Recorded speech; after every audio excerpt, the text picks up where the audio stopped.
Welcome back. Today marks International Mother Language Day. We could agree to disagree that many South Africans struggle to get the gist of coronavirus pandemic lingo.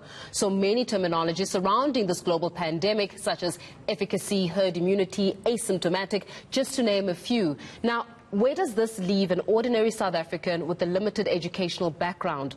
The question we ask this moment is, has enough been done to disseminate the COVID-19 information in our mother tongues? To discuss this, we're joined now by Thato Mokhodi, who's an author, cultural activist, and MD of Kgodiso Setšhaba Foundation. Thato, thanks a lot for joining us this evening. Well, in the midst of a pandemic, the adequate dissemination of information about the virus is critical. But as we celebrate Mother Language Day, the question is, are we reaching all South Africans in their mother languages effectively?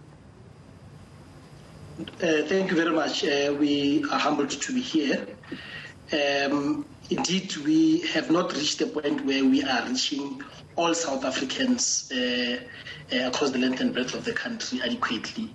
And I think we need to improve on the packaging of information to our people, which I suppose should include the ability to really craft the language such that it is able to reach our people in a softer manner. And importantly, because we are celebrating International Mother Language Day, it's important that we try and translate the terminology in their languages that they speak across the length and breadth of the country. So we know that our languages are rich. However, do our languages cater for terminologies such as herd immunity, efficacy, pandemic, epidemic, which we've now become accustomed to during this time? Well, yes, of course. We've got organic indigenous language craftsmen and women that are alive every day in our townships, in our rural areas, day by day, creating terminology that responds to our developmental challenges, which includes the coronavirus.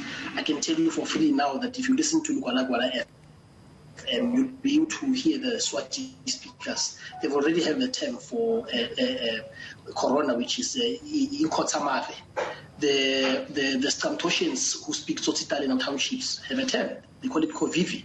If we talk pandemic, we know that there are old terms in Sesotho that are equivalent to pandemic, like Mokodua.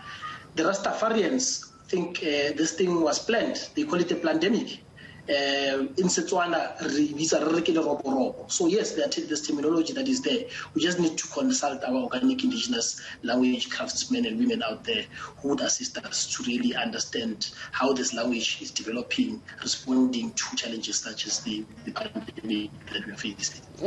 Is there a concern, though, that with globalization, we risk losing our languages to English, for example? Of course, the great Ngugi wa Thiong'o says that the call for the restoration of our languages is a call for, the regenerative reconnection with thousands of revolutionary tongues out there. And this caption can be, milk for what it's worth in many ways than one, including what you are asking, that we may be losing our languages to English. So what we need to do, as one of the suggestions we have as Kgodiso Setšhaba, is that we need to fast track that next year, this time we should call a language summit in the continent where we ask the continent to really sit down and come up with a program of action in which we are going to impose Kiswahili as a continental language so that it can replace the hegemony of some of these Eurocentric languages that are making us lose our identity, because we deserve to speak our own languages. The Chinese are doing it with Mandarin, and they are succeeding. They're becoming a superpower in the world. Why can't we do the same? Why are we shy to really involve our languages in the development trajectory that we want to see in our society today? Thato Mokhodi, we have to leave it there for this evening. Thanks a lot for joining us, author, cultural activist, and the managing director of Kgodiso Setšhaba Foundation.